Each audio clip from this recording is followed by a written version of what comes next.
Welcome back, my friends, to the Derate the Hate podcast. I'm your host, Wilk of WilksWorld.com, and this is going to be episode 88 of our podcast. Now, this week we have another incredible guest, Kevin McGary of the organization Every Black Life Matters, not to be mistaken with Black Lives Matter, and that's because the organization Every Black Life Matters is not selective in which ones matter and which ones don't. And they offer real solutions and real justice. You know, here at the Derate the Hate podcast, we're all about bettering the world, one attitude at a time, and that starts with each of us as an individual. We did not create the hate, but with your help, we can derate the hate. So what have you done today to make your life a better life? What have you done today to make the world a better place? It's all about us as individuals. It's all about what we're doing with our lives that makes this world a better place. Kevin McGary is certainly another one of the fantastic guests joining us on the Derate the Hate podcast this Christmas week to talk about real solutions, what real justice means, and all the different ways you can make a difference by using the great tools they make available at everyblm.com. You're not going to want to miss this conversation, so let's get to it. Kevin McGary, thanks for joining the Derate the Hate podcast, man. Grateful to have you here, and thank you so much for your time. Thank you for having me, Wilk. It's a pleasure to be here. Well, every Black life matters. I mean, I think a lot of people know of Black Lives Matter, and you know they hit the national stage somewhere around 2014 after the Ferguson debacle, and really started making waves. And we've seen a lot of chaos involved with that over the past several years. And then I recently became aware of your organization, Every Black Life Matters. So why don't you tell the Derate the Hate listeners, Kevin, what is Every Black Life Matters? What is your organization all about? Yeah, thank you for asking. So we saw what happened with George Floyd last summer. We saw the hate, the rage, the violence, the chaos that ensued. There was a range of emotions that really ensued after George Floyd. Some of it was justified, some of it was not. I mean, there was a lot of different reactions to that. 9 minutes and 40 some odd seconds of somebody stepping on somebody's neck. It's a lot to really take in. And so there's a lot of dramatic reactions to that. And you know, so people had a lot of range of emotions for that. And so we saw what happened. And then in a lot of different cities across America, we saw people take to the streets. And we saw a lot of our streets, quite honestly, being destroyed. And a lot of our inner cities, quite honestly, being utterly decimated and set on fire. Mm-hmm, we saw a lot of our inner cities and a lot of our Black and brown businesses literally destroyed and purposely set on fire. And unfortunately, Black Lives Matter were right there when they were set on fire. And we had ANTIFA and just firebombing these Black and brown businesses with BLM sitting right there and yucking it up and having a grand old time, having a party while Antifa were doing their dirty deeds. And, you know, so I looked at that and I said, something's wrong with this picture. This is crazy. We have Black folks here yucking it up at the expense of Black and brown businesses. These folks that have put in their hard, you know, their last dimes to try to have a business. A lot of them don't have insurance. And these businesses are going up in flames. These communities are literally on fire. And we have BLM that's supposedly all about Black lives and Black lives supposedly mattering. And they're just having a grand old time. And it just didn't make sense. And I thought, well, something's wrong here. And then I saw a lot of churches, a lot of pastors and a lot of churches actually marching and yucking it up and having a good time with BLMers. And I thought, there's something wrong here. I mean, you know, have people of faith, you have people that of moral character that are going out and they're having a grand old time rallying and rioting. And you know, I didn't see a whole lot of protests. I saw rallying and rioting at the expense of the Black community. And I didn't see a whole lot of support for the Black community. I saw a lot of destruction of the Black community. I thought something's wrong. I mean, if we're all about Black lives and Black lives mattering, it seems like we need to stand up for Black lives and for the Black community and not destroy it. And so I said, well, what's going to happen is some of these folks are going to go home, their emotions are going to calm down, they're going to simmer down, and they're going to realize that they were yucking it up with BLM,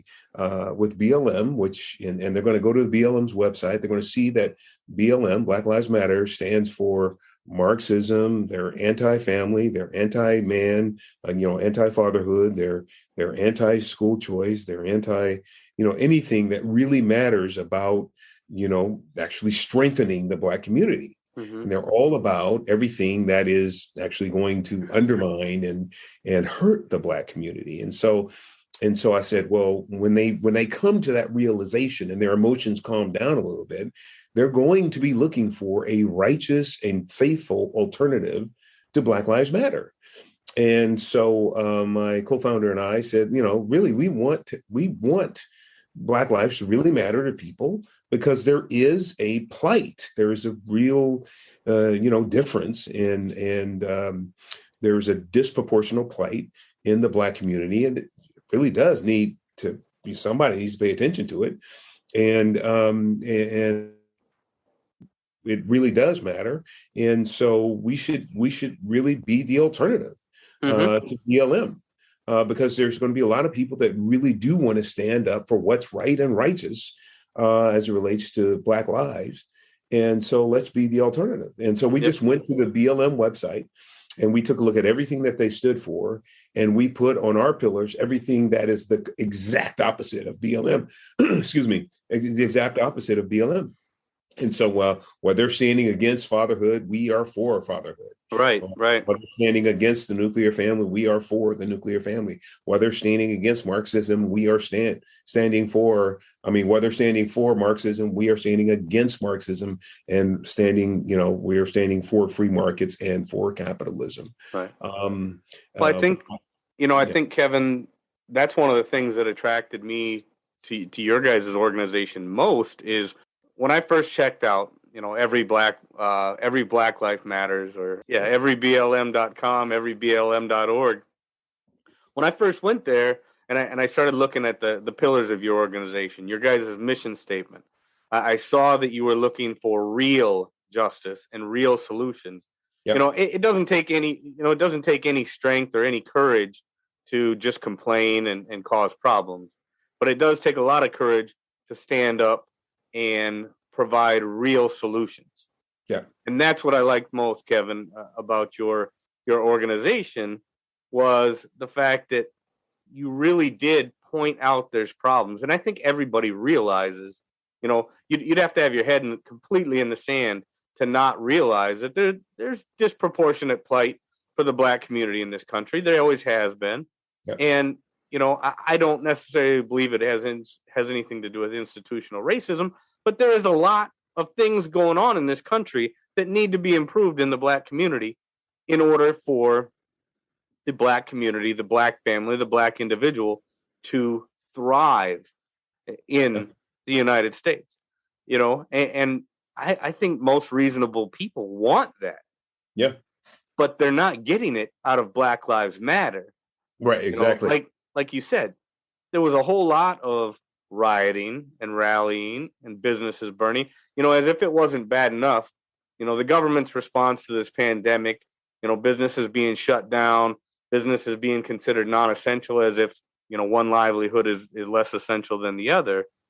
But then you get this craziness going on in some of our major cities where, you're right, people yucking it up, throwing Molotov cocktails through the windows of Black-owned businesses, and that family that gave up everything to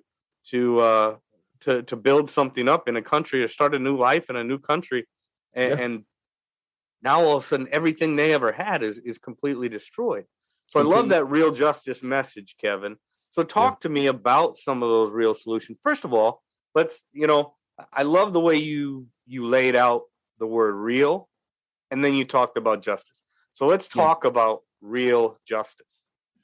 Yeah. So first of all, justice for us, justice for everybody should, we believe that Dr. Martin Luther King, when he, one of his statements that and it's real profound if you think about it. He says, look, if we tolerate an injustice anywhere, we will tolerate injustice everywhere. So when you think about that, you have to realize that if we'll tolerate an injustice that begins at the beginning of life, we will tolerate injustice anywhere throughout life. That means that we cannot say that we're all about justice if we tolerate stomping out justice in the womb. Okay. Yeah. So we say, look, justice begins in the womb. It does. So here's the thing. When Margaret Sanger said her famous quote, diabolical, evil, white supremacist, racist she was. Mm-hmm. She was a women's KKK, frequent women's KKK speaker. She was a eugenicist. She was, her entire business plan, Wilk, was to exterminate the Negro population. This is her words. Word. Yep. She says, look, I don't want the word to get out, but I want to thoroughly exterminate the Negro population. That's her word. And so Margaret Sanger, for your listeners who may not know, she's the founder of the Family Planning Clinics and now currently Planned Parenthood. Okay. Mm-hmm. So her business model was start to finish. Look, we just want to kill Blacks, period. But she couldn't go to market with that plan. She had to sanitize. So she says, well, maybe we can do some mammograms, maybe we can do some pap smears, maybe we can do some other things to make it more palatable. Sure. She rounded it off with other services. But don't make the mistake in saying, well, this is all women's health. No. Her objective was to exterminate Blacks. That's what her business plan was. Sure. So when she said, I want to exterminate Blacks, she didn't say, I want to exterminate Black babies and white babies. She didn't say, I want to exterminate Black babies and Mexican babies. She didn't say, I want to exterminate Black babies and Asian babies. She said, I want to exterminate Blacks. And she, unfortunately, has done a masterful job at it. Okay. Mm-hmm. So where other, demographics are being born at this level, Blacks are being born at this level. Yep. So we have disproportionality at the rate, at birth rate. So that means that the reason why we are every Black life matters is we're trying to bring, because we have some people say, well, aren't everything's equal? Can't we just, why did you have to put, such a divisive tone in your, who you are? Every Black life matters. Everything's equal. Why did you have to, sort of borrow from BLM? Everything's equal. Why can't we just move on? And I have to tell them, look, Margaret Sanger didn't come after you. She came after people like me. Sure. And everything is not equal. No, I mean, I understand you want to believe that. But, the reality is you're being born here and people like me are being born down here. So, we'd like to think everything's equal, but it really isn't, all due respect. And so with that kind of disproportionality, we're not making a statement of superiority when we say every Black life matters. We're simply making a statement of equality. We're trying to say, look, every Black life matters. So we just want to be born at the same rate that everybody else is being born. We'd like to just if we can just come out the womb at the same rate that everybody else is, we'd be happy. Well, yeah, and I don't think that's an unrealistic desire. I mean, and quite honestly, it shouldn't be. But you know as well as I do, the vast majority of those clinics are placed in poor urban neighborhoods. Exactly. They're right. Placed in poor urban neighborhoods, and then that actually manifested itself in another problem and started destroying and actually decimating the family structure in a lot of those poor urban neighborhoods, poor Black neighborhoods. Isn't that right, Kevin? That's exactly right. So when we say real justice, what we mean fundamentally is that we need to have people be cognizant and sensitive to the fact that, first of all, justice begins in the womb. And we need them to begin to wrap their minds around that fact that justice begins in the womb, and to agree with us that we're going to be committed that every Black life matters. And for that means that we're going to be committed, that we are going to be committed to the fact that we're going to be, looking out for Black life from the womb, from conception to the grave. And that means, every phase of Black life, including, from conception, early childhood development, and all other phases of Black life. And so we're concerned with the entire holistic life cycle of Black life, because at every level, we have some level of plight.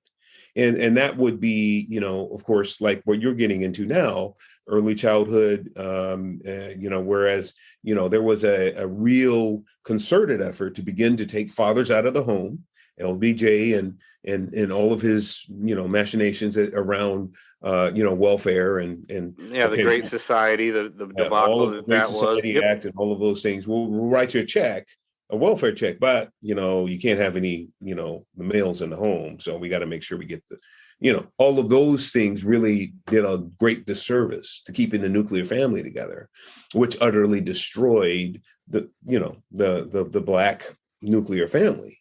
And that undermined then our ability to continue to have a strong, presence.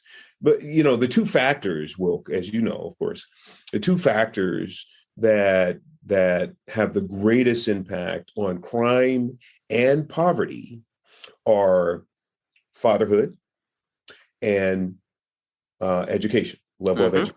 Yep.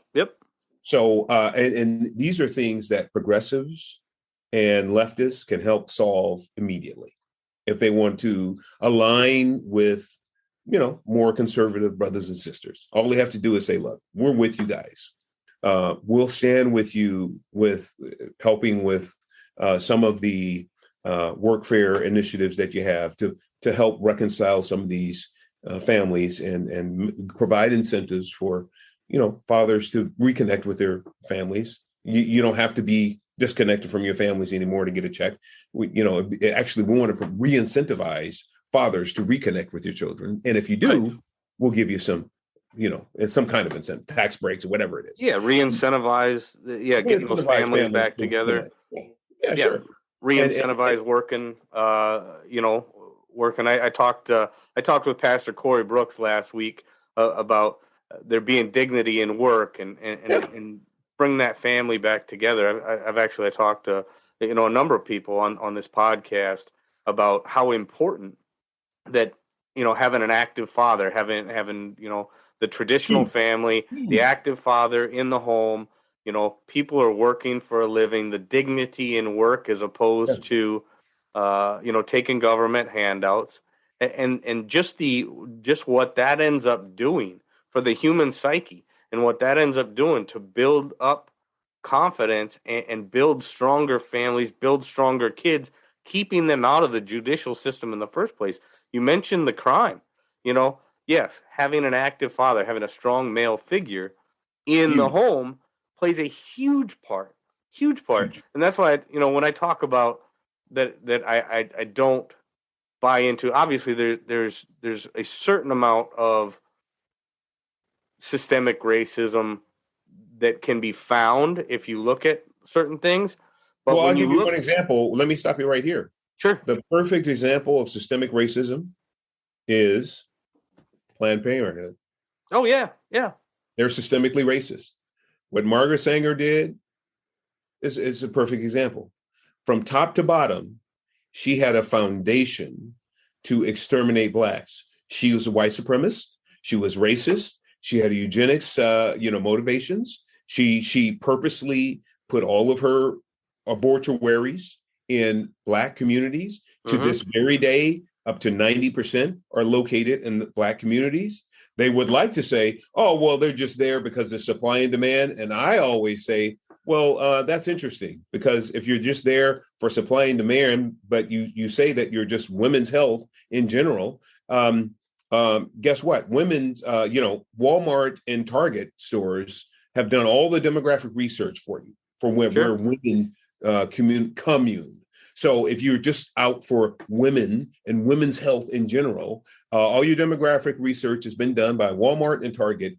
If you were committed to that, just put your women's clinics on the backside of every Walmart and Target in the country, and you're all set. Plug it into their model, and yeah. And see, that's why, I think that's why a lot of people get very frustrated with the Black Lives Matter agenda, is because it's only the lives that we deem to matter that matter the most. I mean, it's not all the babies that never make it out of the womb and get, it's not all the folks in the Black community that are shooting each other and killing each other. I think in 2020 there was something like 8,600 homicides within the Black community, and not really a lot of them mattered. It was the ones that got them headlines, the ones that got the people riled up and got the what was it, half a dozen or a dozen maybe that were killed by law enforcement. That's their only thing. They say, look, we're only concerned about police brutality, and it's even worse than that. They're only concerned about white policemen on Black citizen police brutality. That's it. And there's only, like you said, there's only a handful of that a year.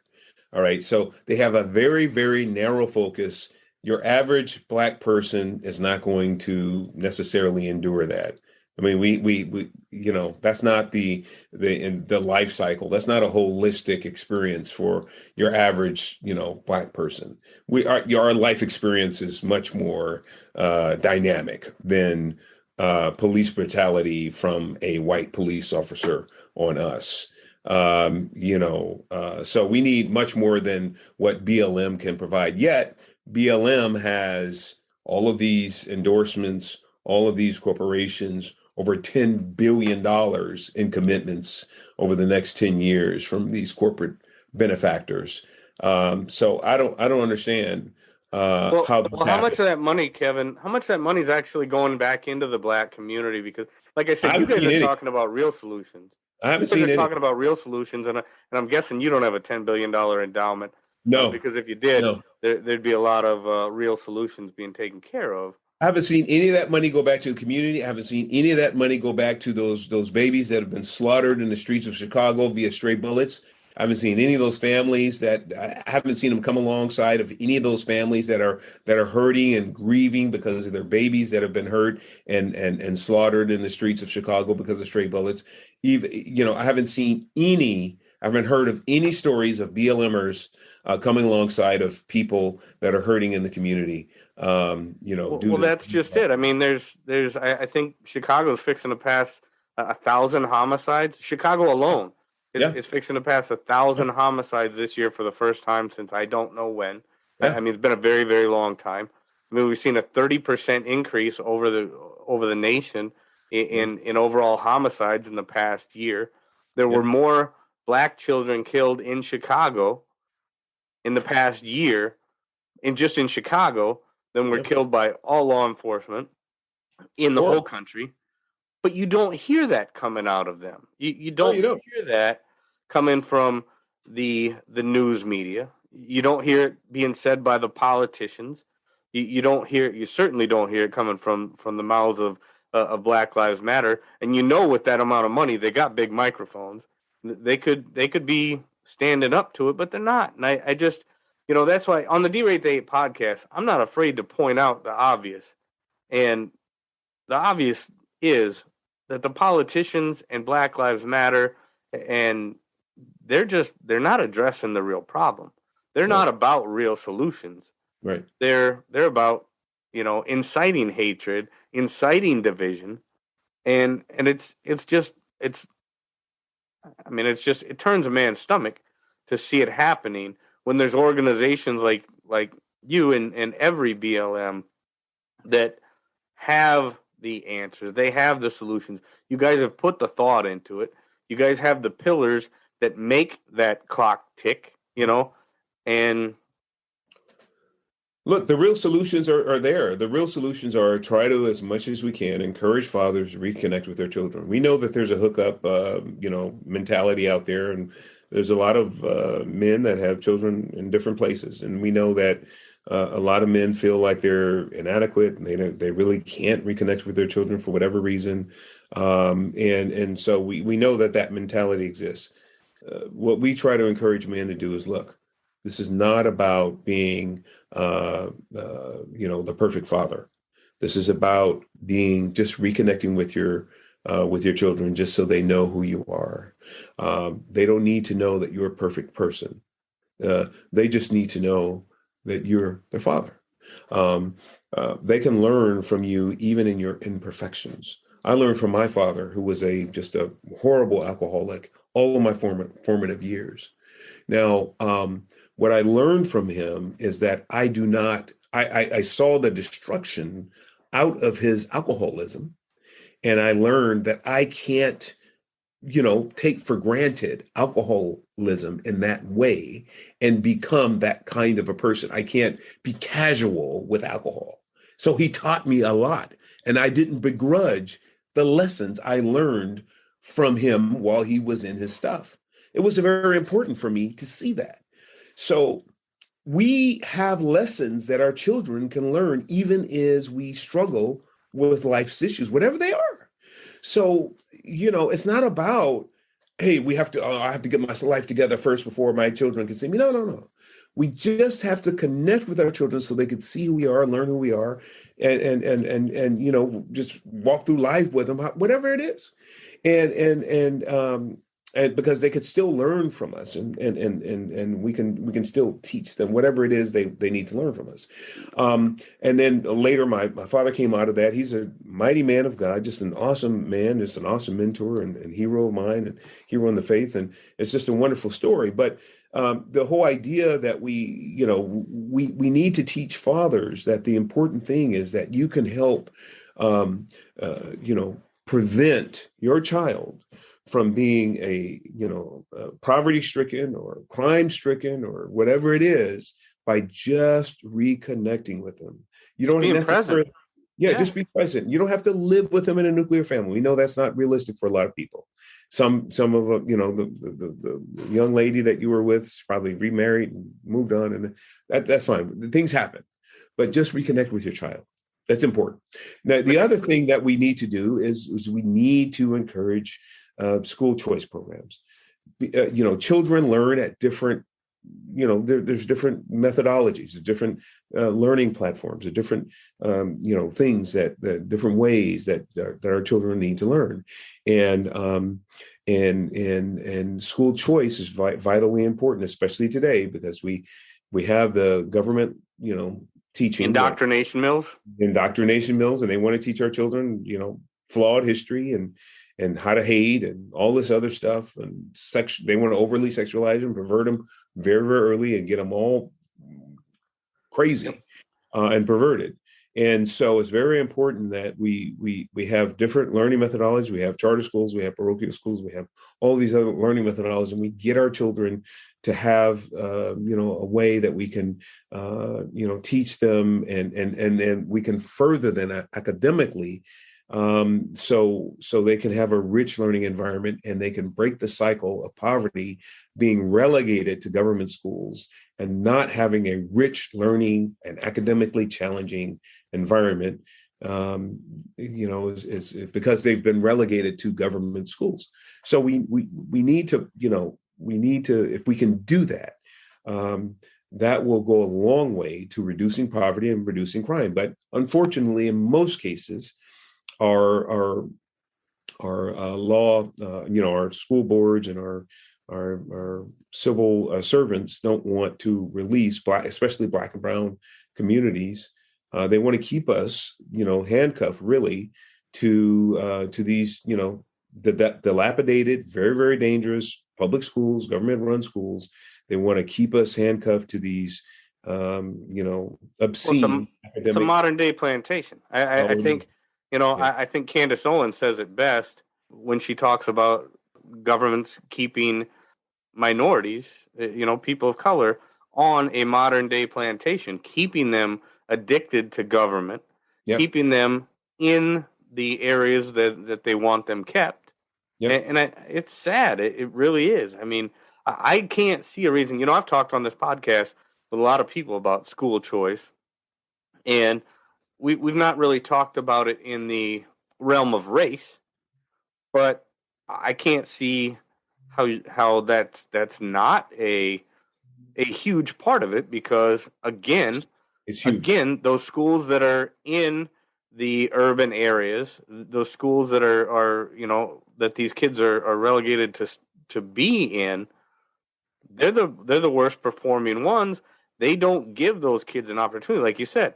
They learn in different ways. They need different methodologies. There's got to be a choice there to actually get the talent, to bring out the talents in a lot of those young minds. Exactly. And it's so disproportional in Black and brown communities, and they keep that heavy hand of government, that heavy hand of trying to keep us handcuffed. Because here's the thing: the public teachers unions, they need that money, and they rely on Black and brown students to bring them, to keep us in those chairs, in those seats. They rely on that to bring it. Every single person I've met in politics, I always ask them that question. So your kids, your grandkids, they go to a public school? Oh no, Kevin, my grandkids, they go to the, Catholic school, private school. And I always say, well, surely you're for school choice. Well, no, I mean, we need to keep these public school systems healthy. And that, to me, is the perfect definition of supremacy. Well, good for thee, but not for me. Exactly. It's the perfect definition of supremacy. Yeah. And I don't know why we don't call these people out on, what, you're a supremacist. That's what a supremacy is. It's me and my family, we're here, we're supreme. We have a standard that we have to. But for you and your community, it's fine. You can do this. What is that? Exactly. You know what I'm saying? Oh, I agree with you 100%. Why? Yeah, I mean, they got these stupid reality shows on television. I don't watch television. I quit watching television before the age of reality shows really kicked in. But why don't we start a reality show where the kid of your average uppity politician has to trade places with the kid in your average urban neighborhood. There you go. And they just for one quarter, maybe a month. Maybe they just go say, okay, you're going to sit in the classroom in his spot. You're going to sit in the classroom in his spot. Let's see how things look after a month. I like that, Will. That's a good idea. Right? I mean, but they're not going to do it. Yeah. They're not even going to entertain the idea. No. They're not going to tell you why they don't entertain the idea, because they'll come up with some political gobbledygook to make their case. That's right. But no, that I totally get. Yeah, and you want to talk about supremacy. You want to talk about privilege. I always say that the best privilege that we have in this country is the fact that we were born in this country. But there is definitely a strong line that the political class draws when it comes to what they're going to do for them and their families versus what they're going to do for their constituents or so-called constituents. Yeah. And so Kevin, I love your real justice, your real solutions take on how we do these things. What is the best way that a DTH listener can help you out, can get involved? Because it's not always just about throwing a couple bucks on your website, which is obviously nice and appreciated and helps the cause. Absolutely. Because we know that's how Black Lives Matter got all their money. Absolutely. People throwing money at them and not getting any solutions for what they're doing. What can people do? What does Kevin want to see the average American do to make a difference? How can people get involved and become part of the real justice, real solutions movement of every Black life matters? Great question. So there's a couple things. So if you go to our website, we have a partner site. It's a subscription site. Become a partner. When you become a partner, you get access to our training, our videos. You have access to our primary talking points. Exclusive content that then you could begin to get your sea legs on. You could begin to figure out, this is how I need to understand how to talk about these critical issues, how I need to understand how to talk through with my children and grandchildren about white supremacy and systemic racism and some of these other critical issues that keep coming up in our family discussions.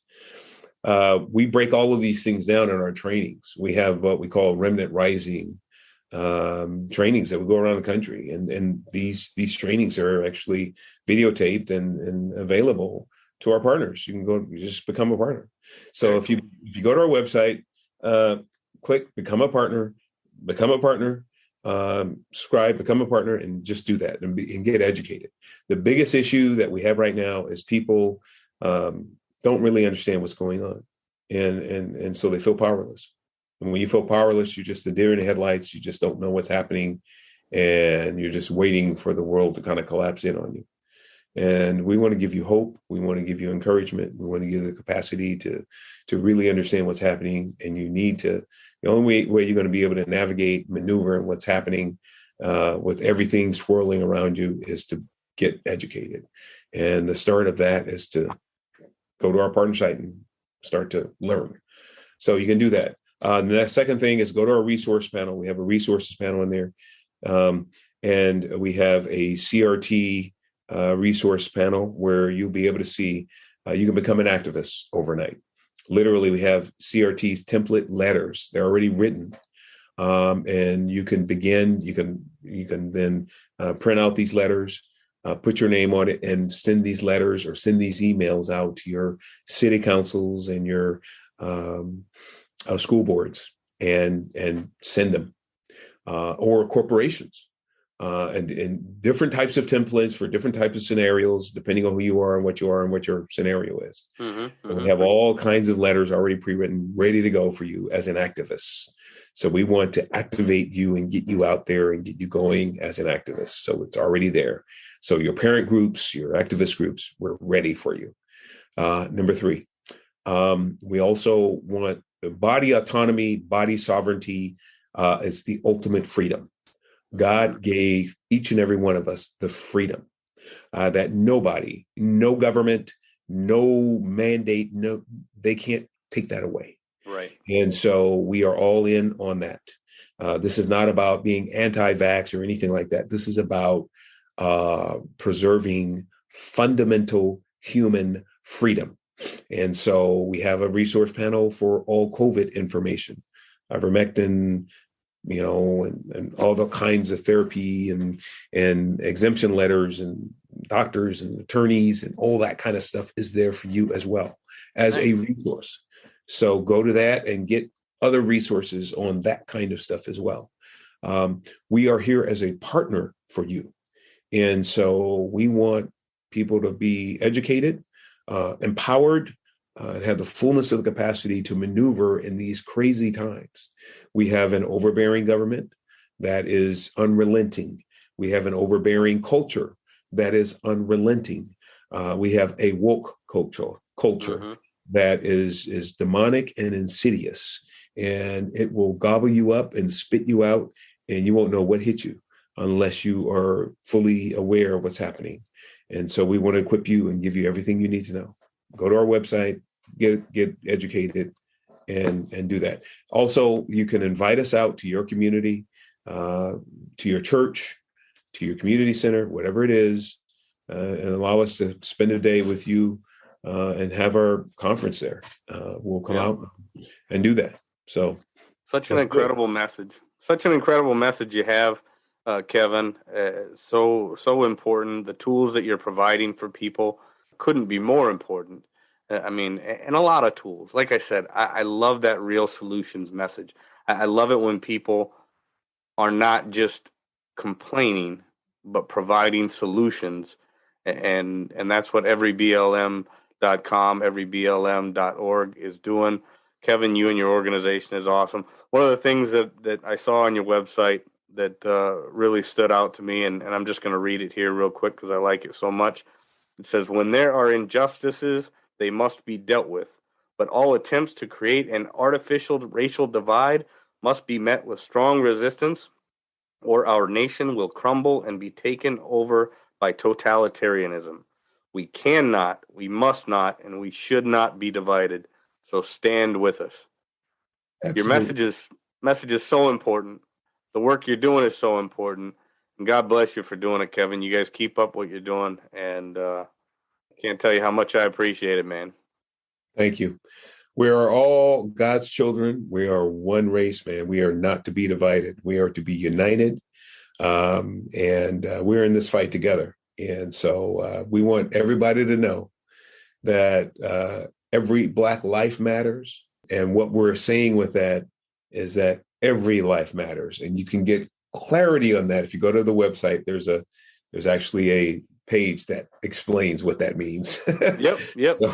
So Yep. No, it's so awesome. It is. yeah. And I think that's in one of your on your pillars page under there is only one race. Yeah.